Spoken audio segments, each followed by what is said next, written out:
एक समय की बात है जब एक छोटे से शहर में दो पड़ोसी रहते थे। दोनों परिवारों में बहुत अच्छी दोस्ती थी। एक घर में रमेश, रीमा और उनका बेटा राहुल रहता था और दूसरे परिवार में सुरेश, सरिता और उनकी बेटी सेजल रहती थी। राहुल और सेजल बहुत ही अच्छे दोस्त थे और दोनों एक ही स्कूल में पढ़ते थे। एक दिन दोनों का पेपर होता है और दोनों अच्छे से अपना पेपर कर रहे होते हैं। सेजल को सारे सवाल अच्छे से आते हैं और वो पूरे मन से उनको कर रही होती है कि तभी उनकी टीचर वहां आ खड़ी होती है और सेजल पर चीटिंग का इल्जाम लगा देती है। मैम, मैंने चीटिंग नहीं की। सच में, मैं तो पढ़कर आई हूँ, मुझे सब आता है। मैंने आज तक कभी चीटिंग नहीं की। अच्छा जी, अगर तुमने ये चीटिंग नहीं की तो ये पैर के पास चिट किसकी है? ये चिट किसकी है? मेरी नहीं है ये। मैं सच बोल रही हूँ मैम, ये मेरी नहीं है। सेजल को पूरी क्लास के सामने टीचर बहुत डांटती है और उसका पेपर भी छीन लेती है। सेजल बहुत रोती है पर टीचर उसकी एक नहीं सुनती। वो सेजल का पेपर कैंसिल कर देती है और सेजल का रो रो कर बुरा हाल हो जाता है। सेजल स्कूल के गेट पर बैठी पागलों की तरह रोती रहती है। जब सबका पेपर खत्म हो जाता है तो वहां राहुल आता है। सेजल, ये सब क्या हुआ? तुमने चीटिंग क्यों की? नहीं, वो चिट मेरी नहीं थी। सच में, तुम तो मुझे जानते हो ना, मैं ऐसा कभी नहीं कर सकती। हाँ, मुझे लग ही रहा था कि वो चिट तुम्हारी नहीं हो सकती। पर फिर किसकी चिट थी वो? और तुम्हारे पैर के पास कैसे आई? नहीं जानती मैं, बस इतना जानती हूँ कि अब सब बर्बाद हो गया। तुम पहले बिल्कुल चुप हो जाओ और घर चलो। घर? नहीं नहीं, मैं क्या बताऊंगी घर पर। बाबूजी तो पहले ही बीमार है। अभी कुछ मत बताओ, पर जब बाबूजी ठीक हो जाएं, तब बता देना। सेजल और राहुल अपने अपने घर आ जाते हैं। सेजल उदास शक्ल लेकर अपने घर आती है। अपने पेपर के बारे में वो किसी को कुछ नहीं बताती। कुछ दिन ऐसे ही निकल जाते हैं और फिर रिजल्ट आता है। राहुल अच्छे नंबरों से पास हो जाता है पर सेजल फेल हो जाती है। जब सेजल को ये बात पता चलती है तो उसको बर्दाश्त नहीं होता और वो घर ना जाकर दूर एक पेड़ के सहारे बैठ जाती है।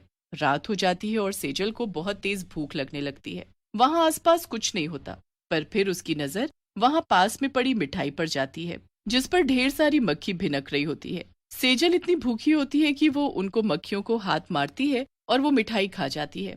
मिठाई खाते ही वहां एक बड़ी सी मक्खी आ जाती है। सेजल उसे देखकर जोर से चिल्लाती है, तूने ये क्या किया? मेरे बच्चे को मार डाला?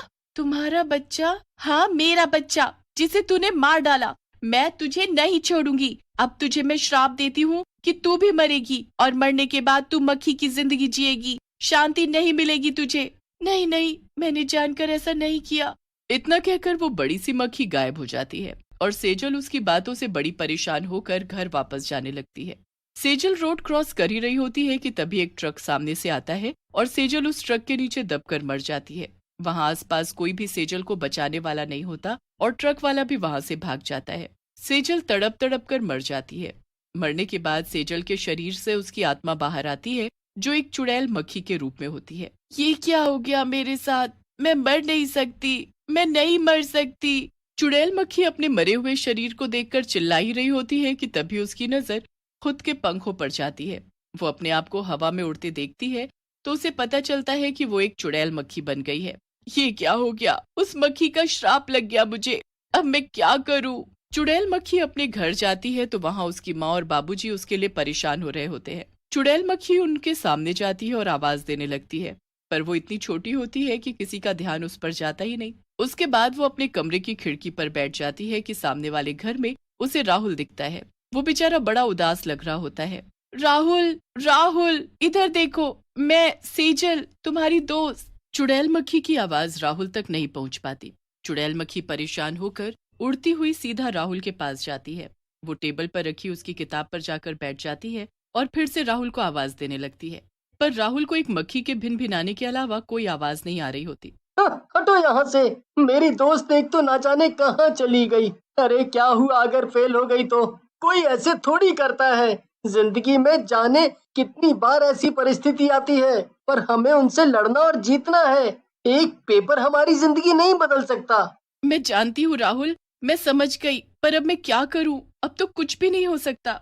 चुड़ैल मक्खी राहुल के आसपास ही भटकती रहती है और उसे सब बताने की कोशिश करती है पर ना उसे देख पाता है और ना ही वो सुन पाता है।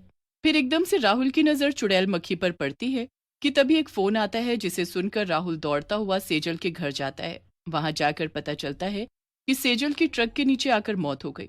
सबका रो रो कर बुरा हाल हो जाता और सबको यही लगता है कि सेजल ने फेल होने की वजह से खुदकुशी की है। सब बहुत ही दुखी होते हैं। राहुल से तो ये सदमा बर्दाश्त ही नहीं हो रहा होता और वो अपने घर आकर उदास एक कोने में बैठ जाता है। मुझे यकीन नहीं होता कि तुमने खुदकुशी कर ली। अब मैं कैसे अकेले स्कूल जाऊंगा, किसके साथ पढ़ूंगा और किससे अपनी बातें शेयर करूंगा। मैं यही हूँ राहुल, एक बार मेरी तरफ देखो तो। बहुत कोशिश करने पर भी राहुल का ध्यान उस चुड़ैल मक्खी पर नहीं जाता। काफी दिन ऐसे ही निकल जाते हैं, पर चुड़ैल मक्खी हार नहीं मानती।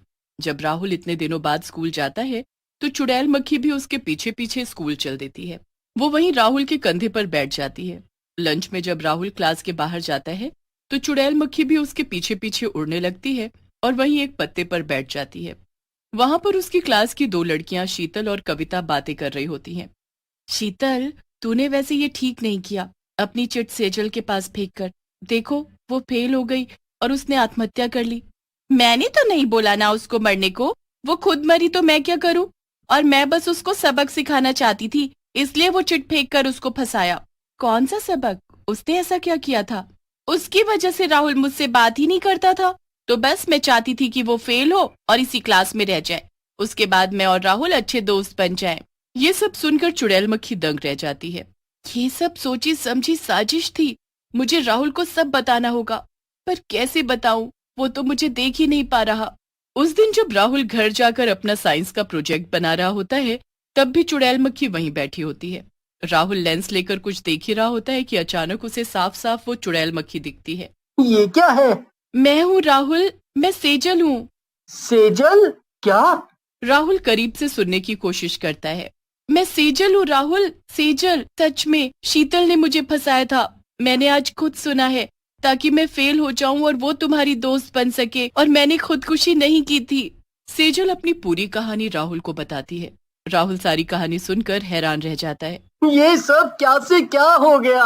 अब मैं तुम्हें वापस तो नहीं ला सकता, पर तुम्हारे ऊपर से ये चीटिंग का इल्जाम हटाकर रहूंगा, और उसके बाद मैं उस मक्खी को ढूंढकर उससे वो श्राप वापस लेने को कहूंगा, ताकि तुम्हें मुक्ति मिल सके। तुम परेशान मत हो सेजल।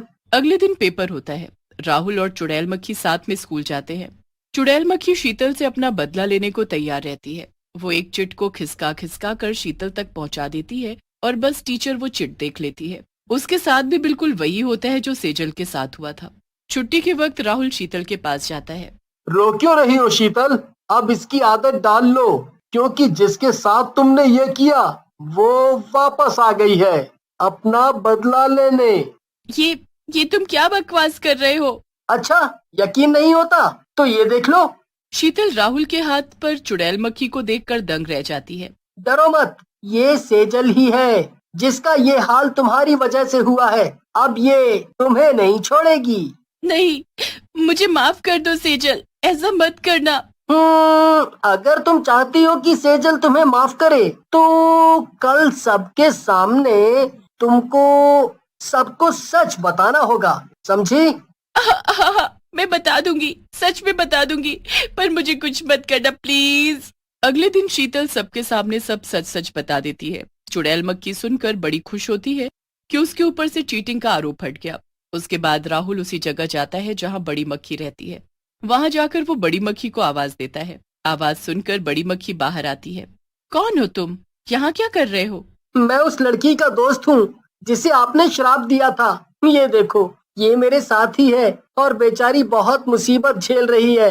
मरने से पहले भी बेचारी ने बहुत कुछ सहा, और आज मरने के बाद भी बिना गलती सब सह रही है। इसको इसकी सजा मिल रही है। इसने मेरे बच्चों को मार डाला। इसने जानबूझकर नहीं किया, बेचारी बहुत भूखी थी और बस वो गलती से हुआ। बड़ी मक्खी राहुल और चुड़ैल मक्खी की एक नहीं सुनती, पर फिर राहुल उसे शुरू से सारी कहानी सुनाता है। सेजल की कहानी सुनकर बड़ी मक्खी को उस पर दया आ जाती है और वो अपना श्राप वापस ले लेती है। मैं अपना श्राप वापस लेती हूँ, तुमको अब मुक्ति मिल जाएगी। बड़ी मक्खी के श्राप वापस लेते ही चुड़ैल मक्खी गायब हो जाती है और उसके पंख राहुल के हाथ पर रह जाते हैं। राहुल को उसके लिए खुशी और दुख दोनों एक साथ होता है। वो उन दोनों पंखों को लेकर उसके घर जाता है और उसके माता पिता को पूरी बात बताता है। उसके बाद वो एक पंख उसकी माँ को दे देता है और एक पंख हमेशा अपने पास रखता है।